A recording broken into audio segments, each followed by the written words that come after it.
واذكر في الكتاب إبراهيم إنه كان صديقا نبيا إذ قال لأبيه يا أبت لم تعبد ما لا يسمع ولا يبصر ولا يغني عنك شيئا يا أبت إني قد جاءني من العلم ما لم يأتك فاتبعني أهدك صراطا سويا. السلام علیکم ورحمۃ اللہ وبرکاتہ. اعوذ باللہ من الشیطان الرجیم. بسم اللہ الرحمن الرحیم. واذکر فی الکتاب ابراہیم انہ کان صدیقا نبیا اذ قال لأبيه يا أبت لم تعبد ما لا يسمع ولا يبصر ولا يغني عنك شيئا يا أبت إني قد جاءني من العلم ما لم يأتك فاتبعني أهدك صراطا سويا. شروع کرتی ہوں اللہ کے نام سے جو بڑا مہربان اور انتہائی رحم فرمانے والا ہے. وذکر اور یاد کرو فی الکتابی کتاب میں ابراہیم علیہ السلام کو انہو بے شک وہ کانا تھا صدیقاً سچا نبی پیغمبر اذ قال جب کہا اس نے لأبیہ اپنے باپ سے یا ابتی اے میرے ابا جان لما تعبدو آپ کیوں پوچھتے ہیں ما لا یسمع جو نہ سنیں ولا یبصر اور نہ دیکھیں ولا یغنی اور نہ کام آئیں ان کا آپ کے شیء کچھ بھی. یا ابتی اے میرے ابا جان انی بے شک میں قد جاءنی میرے پاس آیا ہے من العلم ایسا علم ماں جو لم یأتک نہیں آیا آپ کے پاس فاتبعنی پس میری راہ چلیں یا میری پیروی کریں اہدک میں چلاؤں گا آپ کو صراطاً راہ پر سویہ سیدھی. نحمدہ ونصلی علی رسولہ الکریم. رب اشرح لی صدری ویسر لی امری واحلل عقدۃ من لسانی یفقہوا قولی. اللہم ارنا الحق حقا وارزقنا اتباعہ وارنا الباطل باطلا وارزقنا اجتنابہ. آمین یا رب العالمین. رب زدنی علما والحقنی بالصالحین. آمین یا رب العالمین. الحمدللہ اللہ تعالیٰ کا بے حد شکر احسان ہے کہ کچھ تھوڑے سے گیپ کے بعد میں پھر اللہ تعالیٰ نے ہمیں توفیق عطا فرمائی. الحمدللہ علی احسانہ. اللہ تعالیٰ ہماری اس کوشش کو قبول فرمائے. یہ اس کے احسان، اس کے فضل اور اس کے کرم اور اس کی تائید اور توفیق کی وجہ سے ممکن ہوا کہ ہم پھر اس سلسلے کو شروع کر رہے ہیں. اللہ تعالیٰ سے قبول فرمائے صحیح کر کے، اور جو غلطی اور کمی کوتاہی ہو جائے اللہ تعالیٰ اس سے صرف نظر فرمائے اور ہمیں معاف فرما دے. آمین ثم آمین. سورہ مریم کی جو ہم پچھلی آیات کر چکے ہیں وہ آیت نمبر 40 تک ہماری ہو چکی تھی، جس میں کہ ہم نے حضرت مریم علیہ السلام اور حضرت عیسیٰ علیہ السلام کے بارے میں بہت تفصیلی ذکر اور ان کے بارے میں ہم نے تفصیل سے پڑھا تھا. امید ہے کہ وہ سمجھ میں آ گیا ہوگا اور اللہ تعالی ہمیں اس پر بہترین عمل کرنے والوں میں شامل فرمائے. جو صفات ان کی اور حضرت مریم کی، عیسیٰ علیہ السلام کی ہم نے پڑھی تھیں، اللہ تعالیٰ ان کو ہمیں سمجھنے والا اور پڑھنے والا، عمل کرنے والا بنائے اور وہی چیزیں اپنی زندگیوں میں نافذ کرنے والا بنائے اور عمل کی بہترین توفیق اللہ تعالیٰ ہمیں عطا فرمائے. اب آج جو ہمارا سبق شروع ہو رہا ہے وہ آیت نمبر 41 سے ہے اور یہ اس طریقے سے ہے جیسے کہ اگر ہم دیکھیں کہ اللہ تعالیٰ نے جو تذکرہ کیا ہے اپنے پیارے بندوں کا، چنے ہوئے بندوں کا، اللہ کے فرمانبردار بندوں کا، نیک بندوں کا، تو ایک اگر ہم دیکھیں تو ایک یا تو ہمیں لگتا ہے کہ ایک گلدستہ ہے جس کا ایک پھول دوسرے پھول سے زیادہ حسین اور خوبصورت ہے، یعنی جو ہمارے سامنے رکھا جاتا ہے ایز اے ماڈل، وہ ایسا لگتا ہے کہ یہ پہلے والے سے بھی زیادہ حسین ہے، پھر اس کے بعد ایک اور نیا ماڈل آتا ہے تو وہ لگتا ہے کہ وہ اس سے بھی زیادہ خوبصورت ہے۔ تو یہ ایک گلدستے کی طرح ہے جس کا ہر پھول انتہائی خوبصورت ہے۔ اور اگر ہم اس طرح دیکھیں کہ یہ کوئی ایک البم ہے جس میں کہ ہمیں اللہ تعالیٰ نے اپنے فرمانبردار بندوں کی تصویریں یا جھلک ان کی زندگی کے کچھ پہلو ہمارے سامنے نمایاں فرمائے ہیں کہ ہم ان پر عمل کریں اور ہم ان کو دیکھتے جائیں اور زندگی گزارتے جائیں کہ کس طریقے سے انہوں نے کیا، تو ہمیں بھی پھر وہی کام کرنا ہے انشاءاللہ تعالی۔ بہت ہی پیار اور بہت ہی محبت سے اور بہت ہی ایک اپنائیت کے طریقے سے اللہ تعالیٰ نے ہمیں ابراہیم علیہ السلام کا واقعہ سنایا ہے۔ اللہ تعالیٰ کا ارشاد ہے وَاذْكُرْ فِي الْكِتَابِ ابراہیم، اس کتاب میں ذرا ابراہیم کو تو یاد کرو، ابراہیم کا تو تذکرہ کرو، ابراہیم کے بارے میں تو بات کرو۔ اِنَّهُ كَانَ صِدِّيقًا نَبِيًّا، بے شک وہ نہایت سچے پیغمبر تھے۔ جیسے کہ ہم دیکھتے ہیں کہ ہمارے سامنے کسی کا کوئی تذکرہ چل رہا ہو یا پھر کسی کی بات ہو رہی ہو تو ہم جس سے محبت کرتے ہیں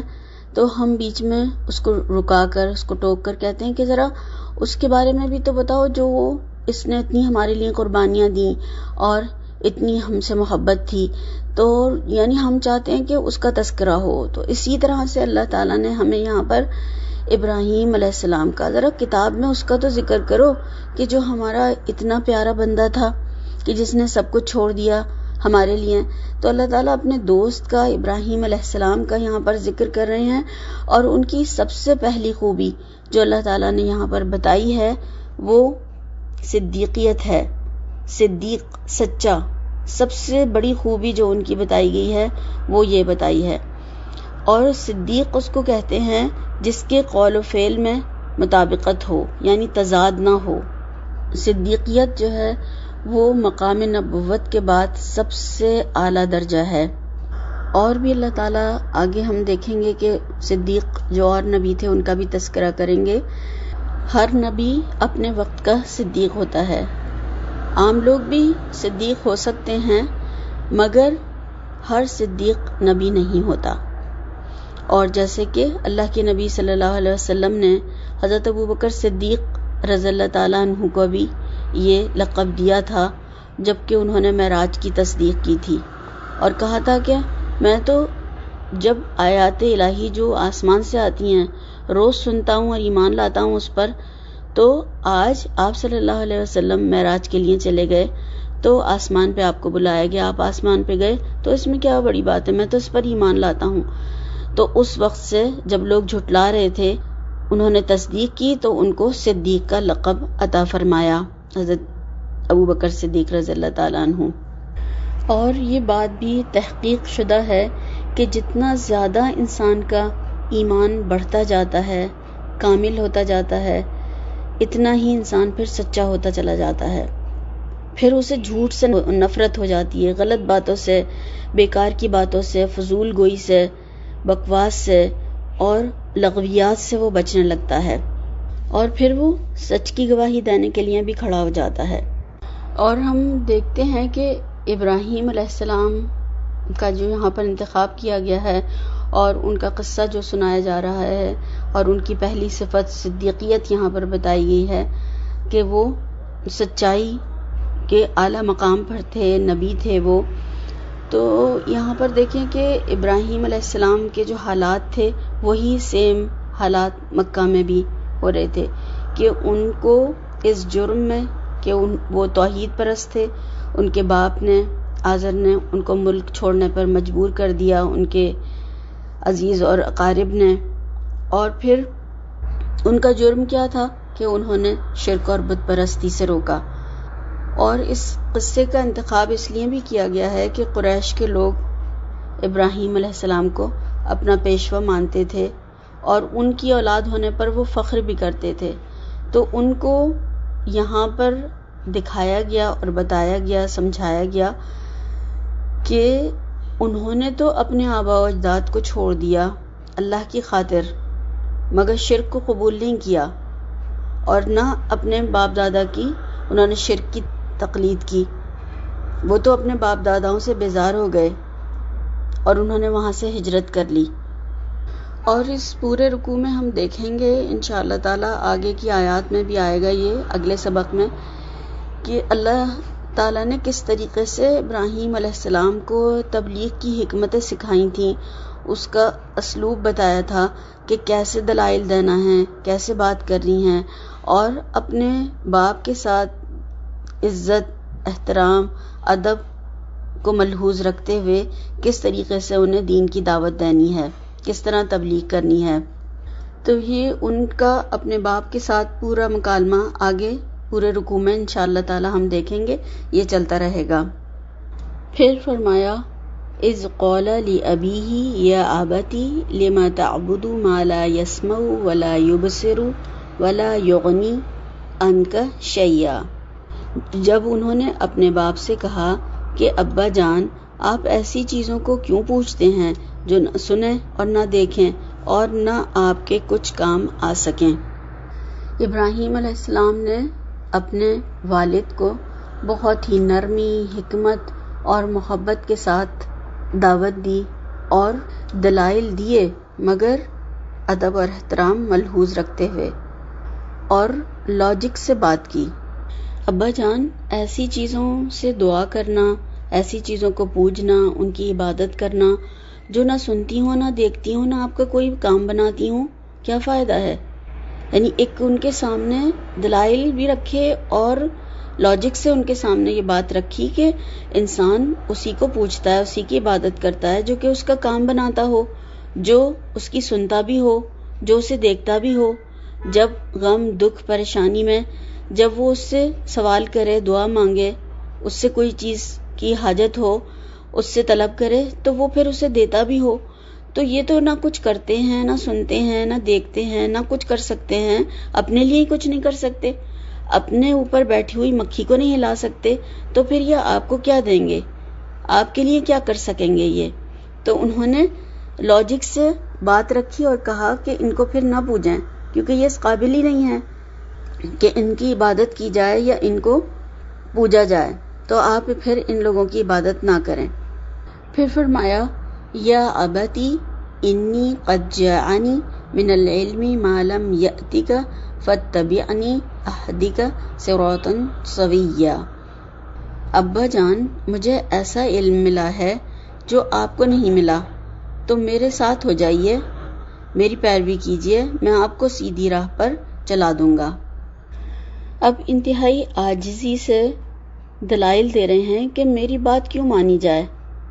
آپ میری بات کیوں مانیں، مجھے کیوں فالو کریں کہ میرے پاس العلم آیا ہے جو کہ آپ کے پاس نہیں آیا۔ یعنی باپ پر وحی نہیں آئی، بیٹے پر وحی آئی ہے، یہ اللہ کی تقسیم ہے، اور پھر اسی میں انسان کا امتحان بھی ہوتا ہے کہ وہ مانتا ہے یا نہیں مانتا، یا چھوٹا سمجھ کر روگردانی کرتا ہے کہ یہ چھوٹے کی بات۔ تو دلیل انہوں نے یہ دی کہ مجھے علم کی وجہ سے اللہ تعالیٰ کی معرفت حاصل ہو گئی ہے، تو اس لیے آپ پھر میری پیروی کیجئے، میں آپ کو سیدھے راستے پر چلاؤں گا۔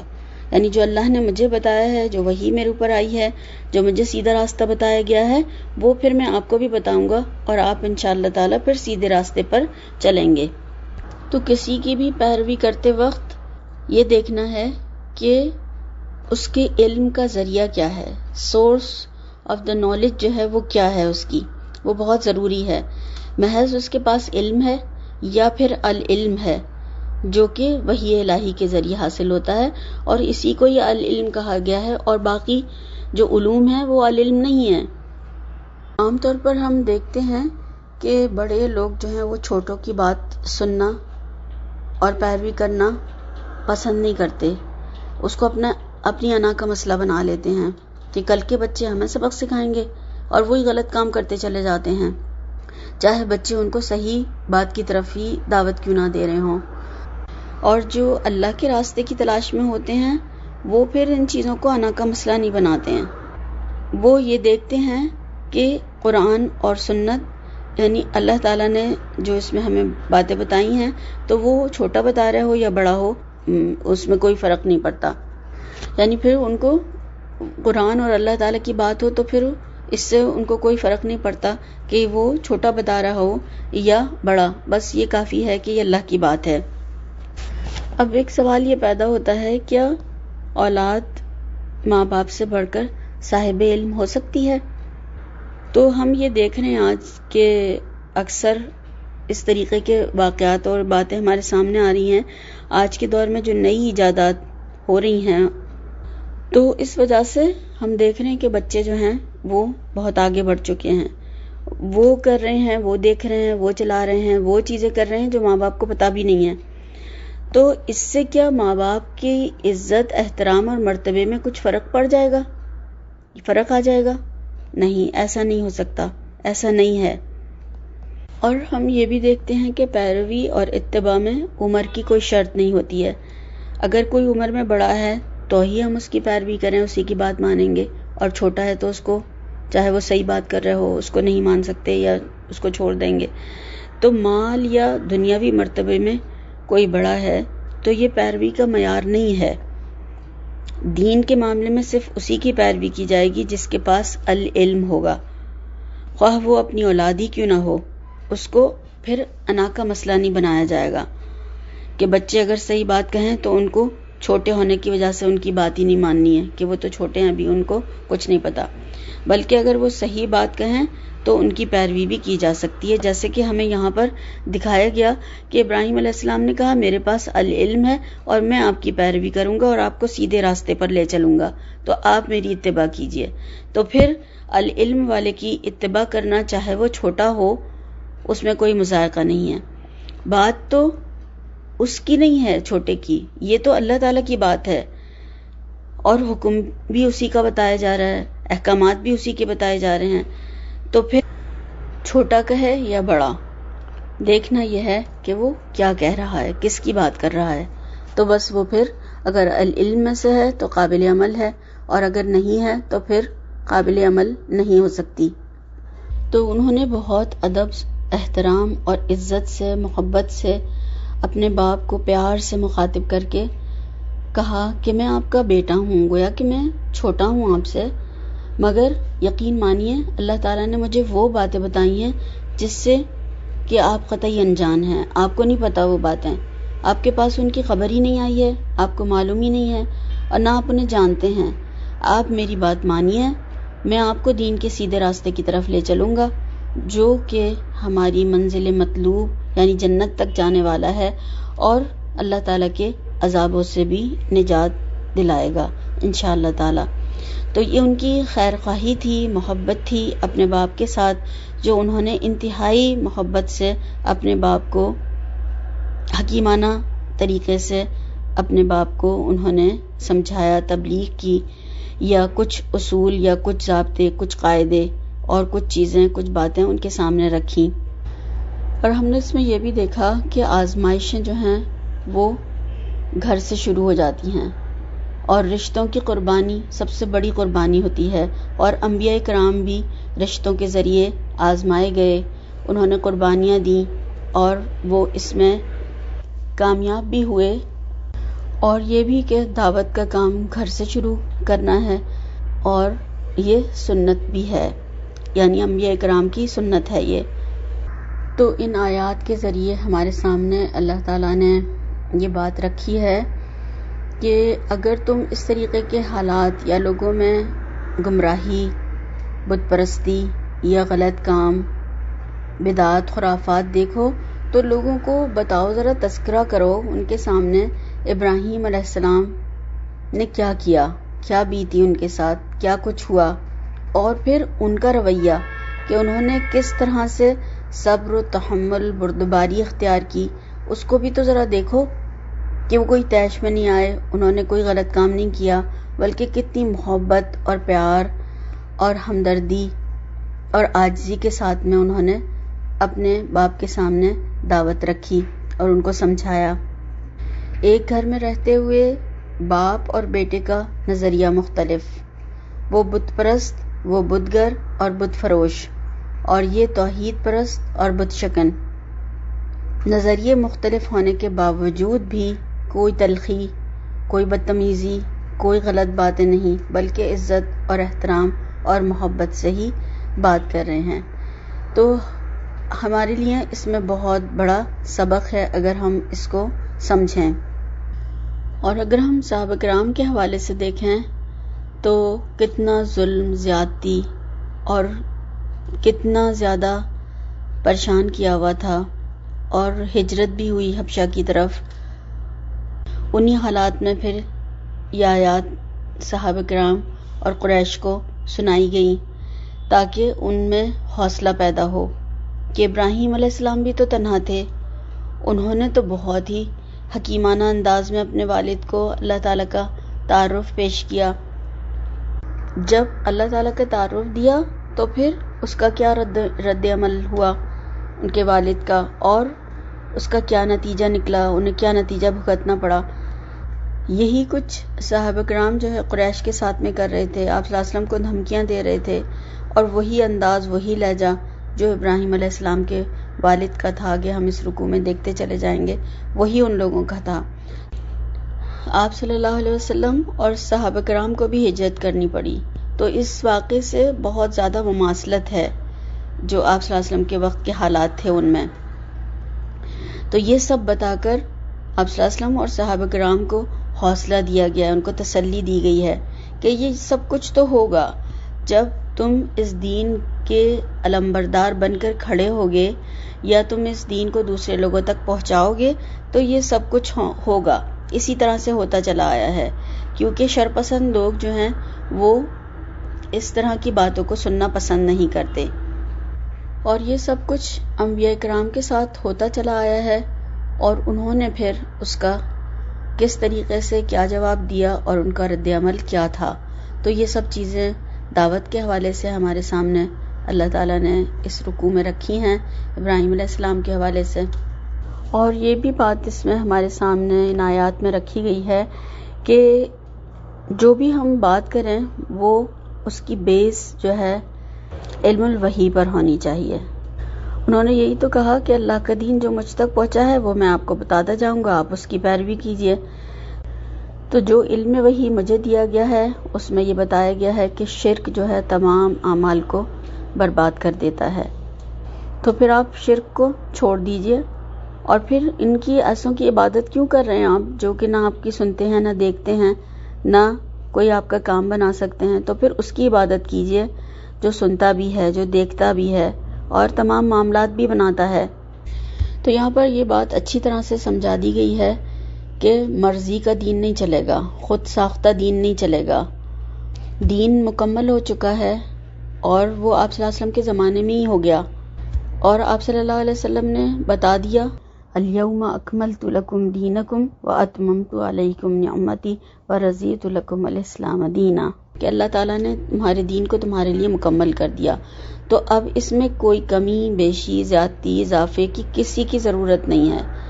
بلکہ جو جیسا کہا گیا ہے ویسے ہی کرنا ہے، جو نہیں کہا گیا وہ سب کچھ چھوڑ دینا ہے۔ تو مرضی کا اور خود ساختہ دین چھوڑ کر، خواہشات کی پیروی کو چھوڑ کر، خواہش پرستی کو چھوڑ کر چلیں گے اللہ کی بات مان کر، تو پھر وہ سیدھا راستہ ہوگا، اور وہ میں آپ کو بتاؤں گا جو اللہ کی رضا تک لے جائے گا اور عذاب سے بچانے والا ہوگا، یعنی جو جنت تک پہنچائے گا اللہ کی رضا کے ساتھ میں۔ تو انہوں نے یہاں پر جو لاجک سے بات کی اور متبادل بھی دیا، انہوں نے یہاں پر دیکھیں کہ ہم جب بات کرتے ہیں تو متبادل نہیں دیتے، انہوں نے ایک کام کو چھوڑنے کی کہا تو دوسرے کام کو کرنے کی بھی کہا کہ آپ یہ سب کچھ چھوڑ دیجئے، ان کی پیروی چھوڑ دیجئے، اب جو العلم میرے پاس آیا ہے میں آپ کو بتاتا جاؤں گا، آپ اس کی پیروی کرتے جائیے، تو پھر ہم سیدھے جنت کے راستے پر چلیں گے۔ تو ہم جو چیز بتائیں، جو چیز چھوڑنے کی کہیں، تو پھر کچھ کرنے کے لیے بھی دیں، یہ متبادل ہوتا ہے۔ تو یہ اس میں بہت ہی زیادہ ہمارے لیے غور و فکر کا مقام بھی ہے، اور ابراہیم علیہ السلام کے اسوے میں بہت زیادہ ایسی چیزیں ہیں، چھوٹی چھوٹی بات جن پر کہ ہم عمل کر کے اپنی دنیا اور آخرت دونوں